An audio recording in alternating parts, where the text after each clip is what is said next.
Assalamualaikum warahmatullahi wabarakatuh. Perkenalkan, saya Arif Zulfikar, dosen tetap program studi Administrasi Bisnis Otomotif Politeknik STMI Jakarta dengan NIDN 4322079501. Pada kesempatan kali ini, saya akan menjelaskan rencana pembelajaran semester dan melakukan unjuk kerja bidang pengajaran pada mata kuliah akuntansi manajemen.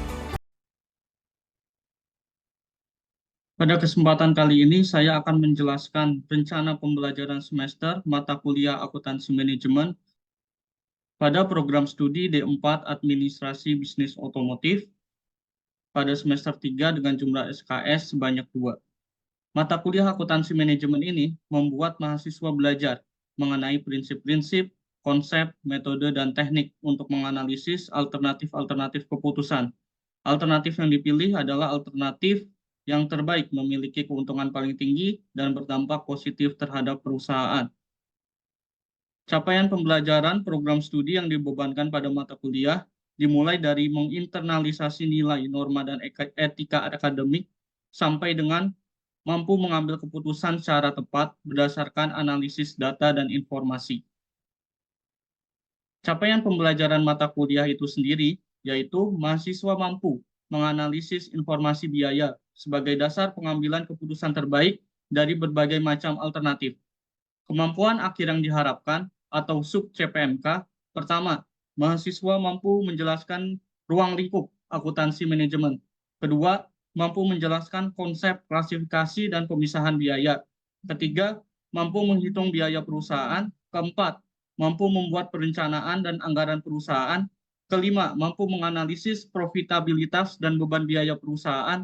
Keenam, mampu menganalisis kegiatan perusahaan dengan activity-based management. Ketujuh, mampu menganalisis proses bisnis dengan value chain analysis. Kedelapan, mampu menganalisis kinerja perusahaan dengan balance scorecard dan strategi maps. Kesembilan, mampu memahami konsep continuous improvement sebagai upaya menurunkan biaya perusahaan. Materi akuntansi manajemen itu terdiri dari konsep dan klasifikasi biaya, harga pokok produksi dan penjualan, perhitungan harga jual, biaya, volume, laba, dan BEP, analisis profitabilitas untuk pengambilan keputusan, activity-based management, value chain analysis, balance scorecard, dan Kaizen. Sistem pembelajaran yang digunakan atau delivery, penyampaian materi dengan menggunakan PowerPoint atau PPT. Kemudian terdapat Learning Management System, sistem PJJ STMI, untuk upload materi, pengumpulan tugas, dan pengerjaan kuis. Terakhir ada video YouTube untuk melihat penerapan yang telah diajarkan. Metode pembelajarannya sendiri atau interaction, pertama ada ceramah dari dosen atau pengajaran dosen, diskusi, tanya jawab antara mahasiswa dengan dosen, pengarahan tugas kelompok oleh dosen, serta adanya kuis. Kedua adalah collaborative learning. Collaborative learning ini merupakan sebuah metode dalam pembelajaran yang menekankan kolaborasi atau kerjasama untuk meningkatkan pengalaman belajar. Dalam pembelajaran, mahasiswa dibagi menjadi 6 kelompok untuk pengerjaan tugas studi kasus, latihan soal, review jurnal, presentasi kelompok, dan tugas lainnya. Ketiga, problem-based learning. Model pembelajaran yang melibatkan keaktifan peserta didik untuk berpikir kritis dan selalu terampil dalam menyelesaikan suatu permasalahan. PBL ini merupakan metode pembelajaran yang berpusat pada mahasiswa atau student center learning, yang merupakan cara belajar mahasiswa untuk memecahkan masalah. Contohnya, mahasiswa diberi tugas studi kasus permasalahan untuk dipecahkan bersama tim. PBL lainnya, pada bab activity-based management, mahasiswa diminta berkunjung ke perusahaan atau UMKM untuk mengidentifikasi permasalahan, kegiatan bernilai tambah dan tidak bernilai tambah, menganalisis cost driver, dan perbaikan kegiatan untuk efisiensi biaya. Penilaian yang dilakukan terdiri dari tugas dan kuis sebesar 30%, kemudian ada UTS dan UAS masing-masing 35%, dan tugas-tugas yang perlu diselesaikan mahasiswa diantaranya tugas mingguan, tugas kelompok, tugas besar akhir, kuis, dan laporan akhir. Berikut rubrik penilaian presentasi kelompok yang terdiri dari isi presentasi, tampilan presentasi, cara penyampaian, dan durasi presentasi. Kemudian ada rubrik penilaian tugas ilmiah atau tugas makalah yang terdiri dari kelengkapan materi, kerapihan dan kelengkapan penyajian laporan, serta teknik presentasi. Berikut contoh dari kuis akuntansi manajemen, kuis 1 dan kuis 2. Kuis ini digunakan untuk menilai dan mengukur kemampuan mahasiswa dalam menyerap materi yang diajarkan. Referensi terdiri dari 18 yang berasal dari buku dan jurnal. Terima kasih. Assalamualaikum warahmatullahi wabarakatuh. Waalaikumsalam warahmatullahi wabarakatuh. Sebelum kita memulai perkuliahan hari ini, marilah kita berdoa menurut agama masing-masing. Berdoa dimulai.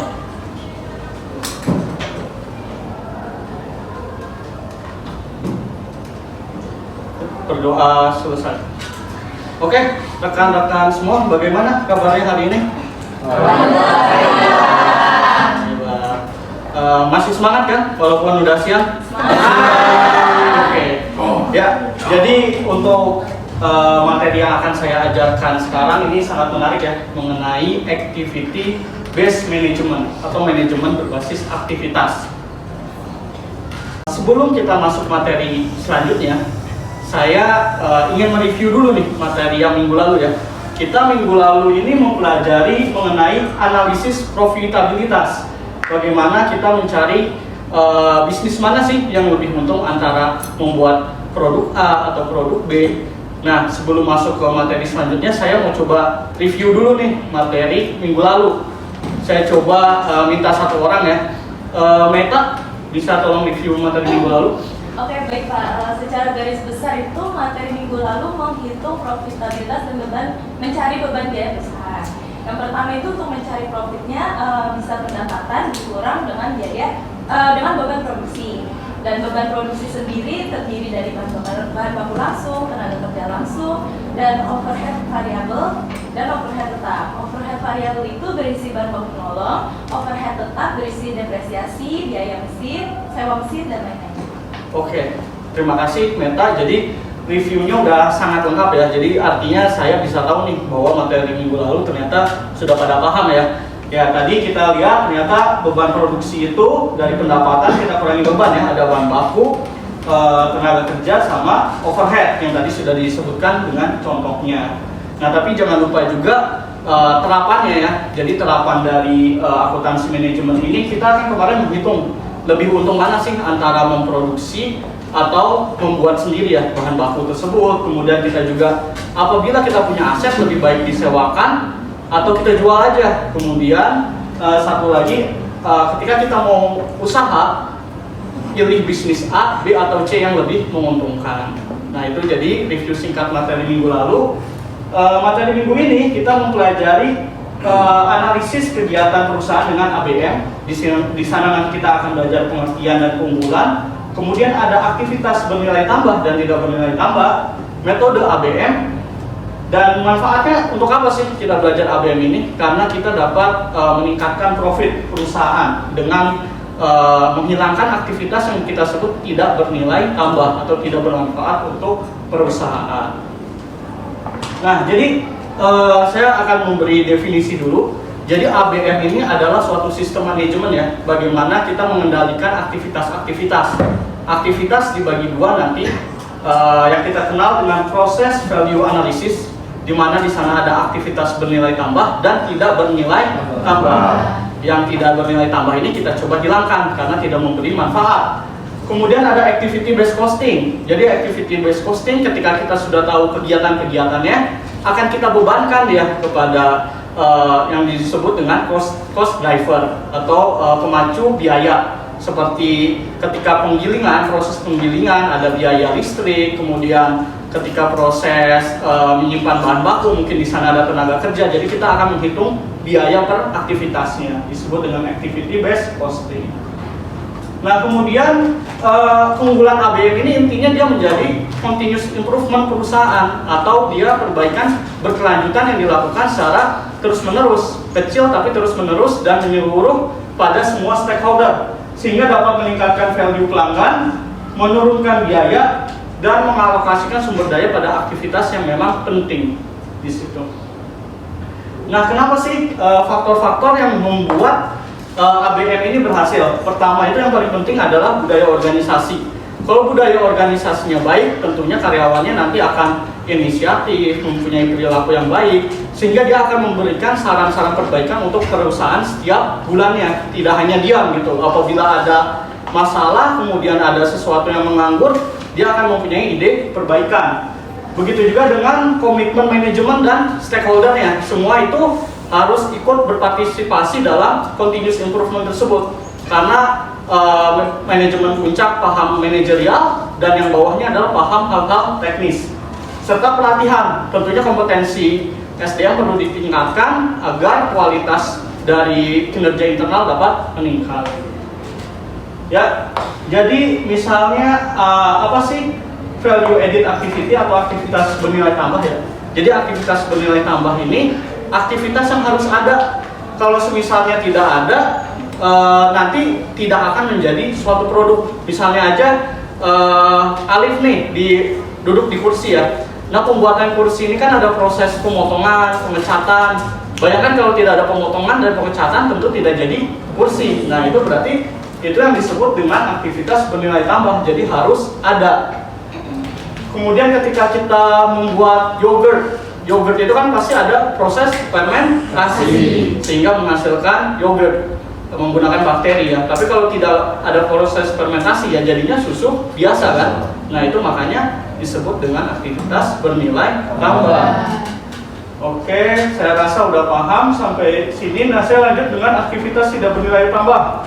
Jadi aktivitas tidak bernilai tambah ini aktivitas yang tidak memberi manfaat untuk perusahaan. Kalau bisa aktivitas ini dikurangi atau bahkan kalau bisa dihilangkan. Nah, apa aja sih aktivitas tidak bernilai tambah? Kita mengenal yang namanya EQUIP. Yang pertama ada pekerjaan menunggu. Buat apa kita menunggu? Kalau misalnya nanti bisa sambil mengerjakan hal yang lainnya, sambil menunggu mengerjakan hal yang lainnya, atau mungkin monitoringnya sudah by system ya, otomatis. Jadi mengurangi dari biaya perusahaan. Kemudian ada transportasi di sini dan movement. Nah, maksudnya di sini adalah transportasi dan pergerakan yang berlebihan. Misalnya jarak antara gudang bahan baku dengan proses produksi sangat jauh, padahal itu bisa diminimalisir dengan melakukan layout yang lebih lebih baik lagi. Jadi jaraknya lebih singkat. Nah, itu kemudian ada produksi yang berlebih tidak mengikuti permintaan.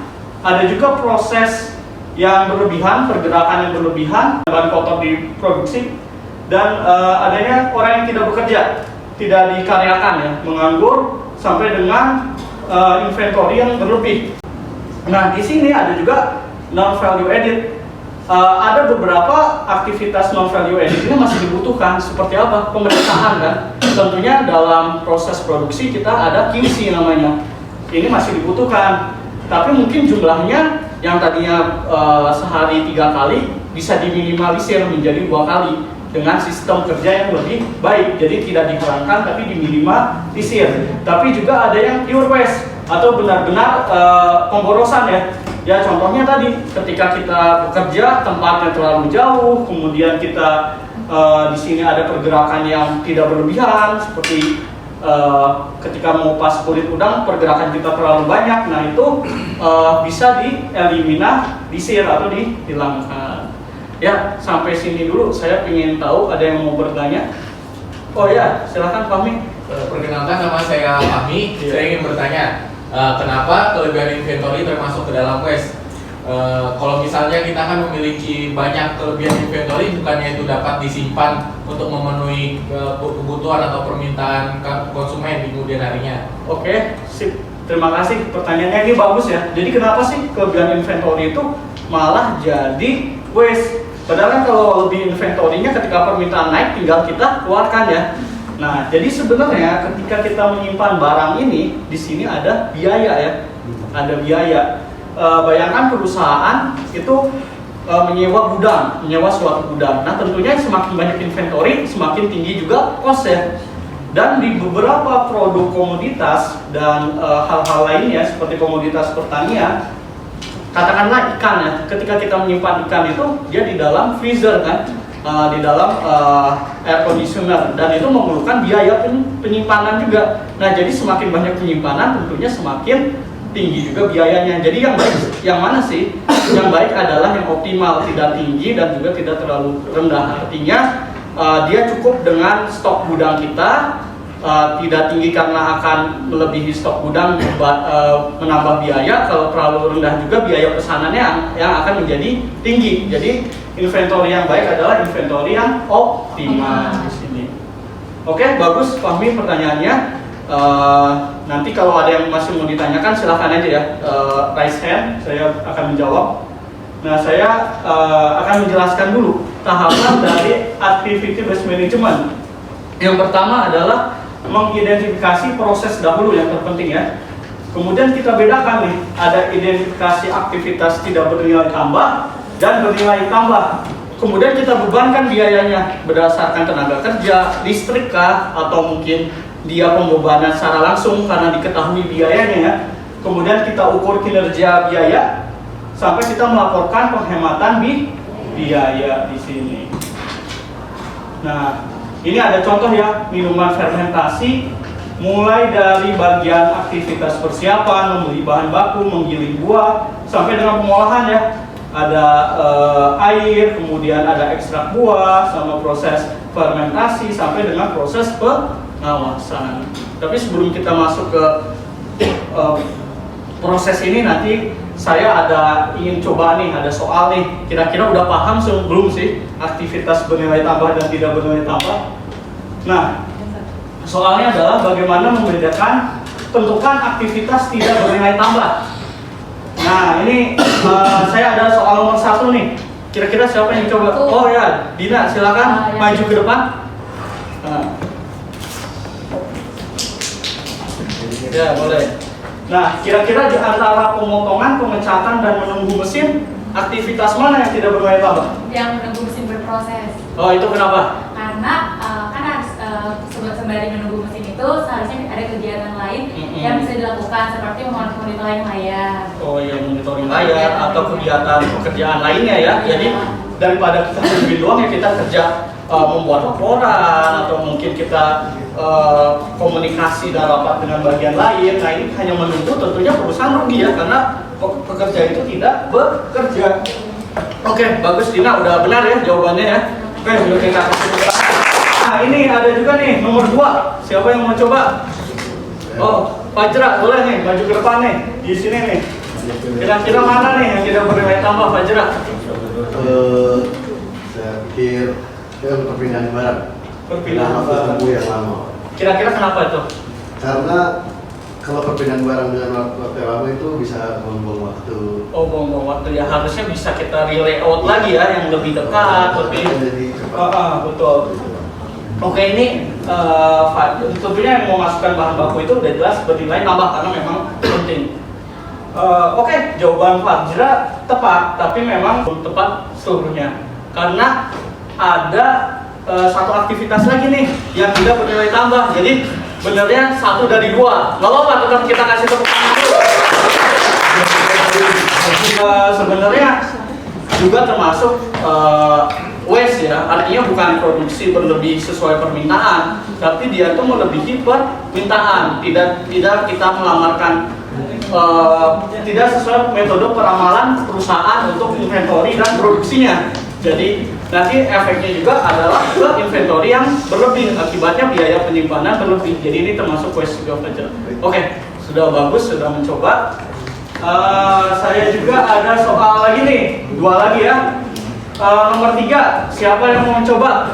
Oke, Clarence, boleh maju biar teman-temannya lihat juga.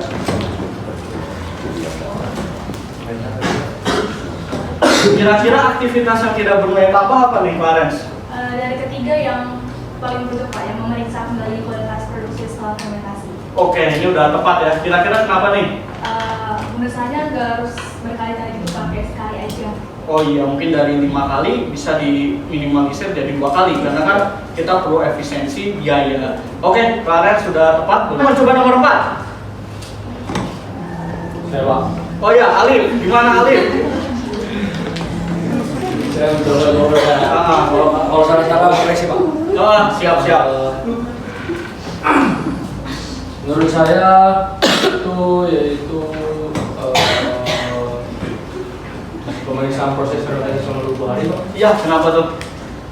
Kayaknya yang tadi kayak sama kayak yang Mara bilang, Pak, itu prosesnya kayaknya cuma sesekali aja, jadi dia bawa waktu gitu, Pak. Oke, ya betul untuk Alif, tapi sama kayak tadi Fajra 1/2. Ternyata di sini ada juga aktivitas tidak bernilai tambah lah ini. Tapi nggak apa-apa, kasih tepuk tangan juga. Diperiksa. Nah, harusnya kita kan ada metode yang namanya metode sampling ya. Nah, bisa 5 hari sekali atau lain-lainnya agar untuk menghemat biaya. Yang terakhir, kenapa perbaikan mesin ini termasuk tidak bernilai tambah? Ada yang bisa nggak jawab? Nah, ini kenapa ini tidak bernilai tambah? Seharusnya mesin rusak ini tidak terjadi apabila maintenance suatu perusahaan itu berkala, artinya setiap bulan. Jadi harusnya kalau perbaikan mesin berkala oke, tapi kalau perbaikan karena mesin rusak, nah ini harusnya tidak terjadi. Karena kalau kita maintenance per bulan, kita bisa mencegah kerusakan mesin. Oke, ini saya rasa sudah paham ya. Oke, ini tadi udah bisa mengelompokkan kedua aktivitas bernilai tambah dan tidak bernilai tambah. Kemudian, nah tadi ini jawabannya yang 20 hari bisa kita ganti dengan metode sampling ya, 5 hari sekali sehingga menghemat biaya. Kemudian ada memeriksa kualitas hasil produk setelah fermentasi, bisa kita kurangin jumlahnya dari 3 ke 1 kali. Kemudian perbaikan mesin kita bisa perbaiki dengan melakukan maintenance secara rutin sehingga tadi semuanya terjaga dengan baik. Oke. Nah, baru langkah ketiga adalah analisis pemicu biaya. Nah, kita kelompokkan ya, yang biayanya dengan listrik seperti proses penggilingan, kemudian proses fermentasi yang pencampuran menggunakan listrik, kemudian kita kelompokkan dengan yang ada tenaga kerja seperti pemasukan bahan baku. Nah, itu kan berarti ada biaya tenaga kerja apabila kita sistem produksinya adalah outsource. Nah, ini disebut dengan cost driver, sehingga kita tahu biaya-biaya dari aktivitas bernilai tambah dan tidak bernilai tambah. Nah, dari hasil aktivitas tidak bernilai tambah didapatkan total nilai tidak bernilai tambah ternyata jumlahnya bisa mencapai 41 juta. Kalau dihilangkannya ada yang 15 juta, 13 juta, dan 12 juta. Nah, tadi kita coba hitung apabila kita hilangkan aktivitas tersebut atau kita kurangi. Yang tadi pengecekan 20 hari menjadi 5 hari sekali. Dari 15 juta ternyata bisa menghemat biaya sampai 5 juta. Nah, ini total penghematannya adalah 15 juta kurangi 5 juta, ternyata 10 juta. Pemeriksaan kualitas yang berulang setelah fermentasi dihilangkan.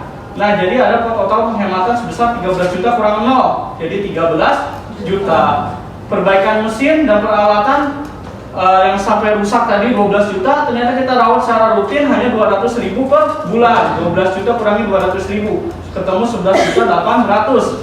Dari hasil analisis ini, apabila kita menerapkan ABM, didapatkan keuntungan perusahaan dapat saving mencapai 35 juta. Ya, sampai sini bisa dipahami ya? Oke. Nah, coba sampai sini dulu, ada yang mau ditanyakan nggak? Oh, coba Alif gimana?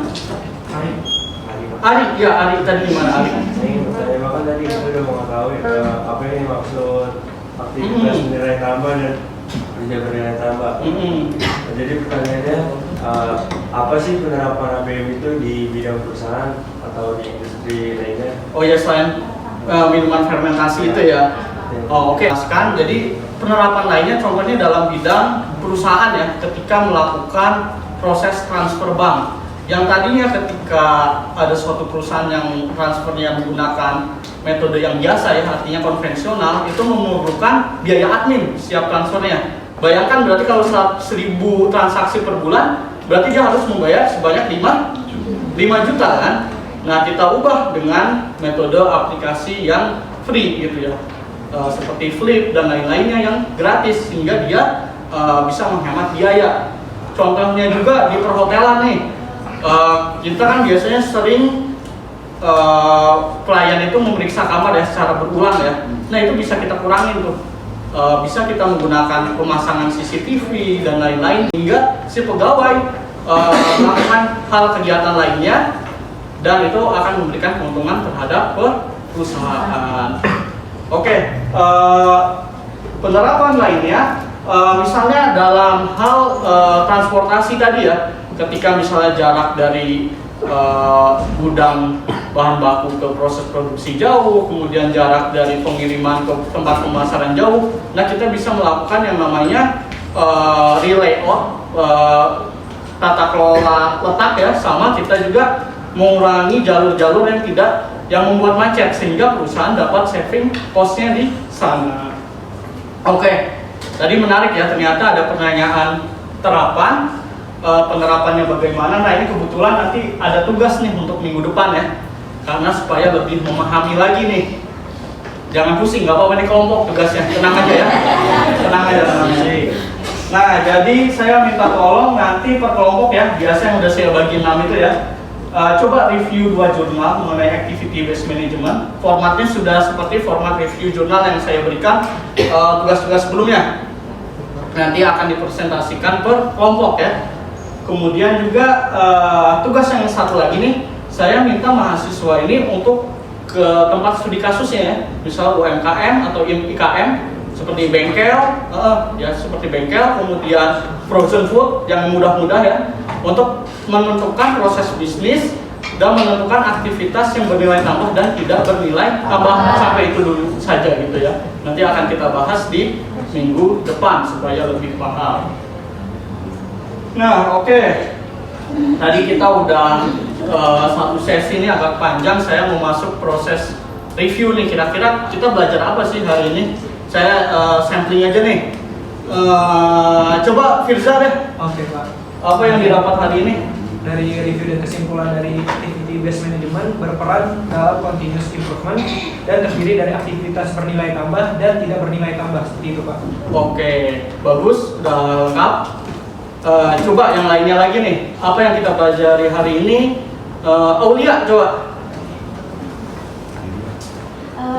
Aktivitas based management ini berperan untuk mereduksi biaya yang muncul dan untuk meningkatkan profit atau laba perusahaan melalui analisis aktivitasnya. Analisis.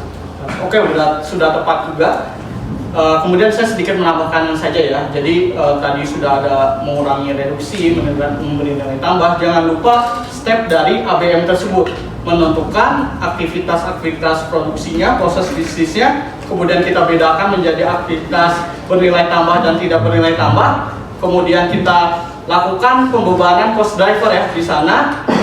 Kemudian kita analisis profit dan analisis perbaikannya seperti apa dan berapa keuntungan dari perusahaan. Jadi stepnya jangan lupa untuk diingat juga. Tadi sudah baik, ternyata untuk hari ini dapat saya simpulkan ya, mahasiswa sudah dapat membedakan antara aktivitas dan bernilai tambah dan tidak bernilai tambah. Namun perlu lebih teliti lagi ya. Kemudian perlunya juga pendalaman tadi di penerapan ABM dan cara menghitungnya. Makanya nanti ada tugas. Tapi overall saya lihat di sini sudah paham ya mengenai konsep dari ABM. Nah, sebelum menyelesaikan pertemuan hari ini nih, saya ada quotes ya supaya yang lainnya tetap semangat nih belajarnya, dari Pak Habibie ya. Dalam hidup ini saya memiliki mental seperti orang yang bermain sepeda, katanya. Bila saya tidak mengayuh sepeda, maka saya akan jatuh. Jika saya berhenti bekerja, maka saya akan mati. Begitu. Assalamualaikum warahmatullahi wabarakatuh. Waalaikumsalam warahmatullahi wabarakatuh.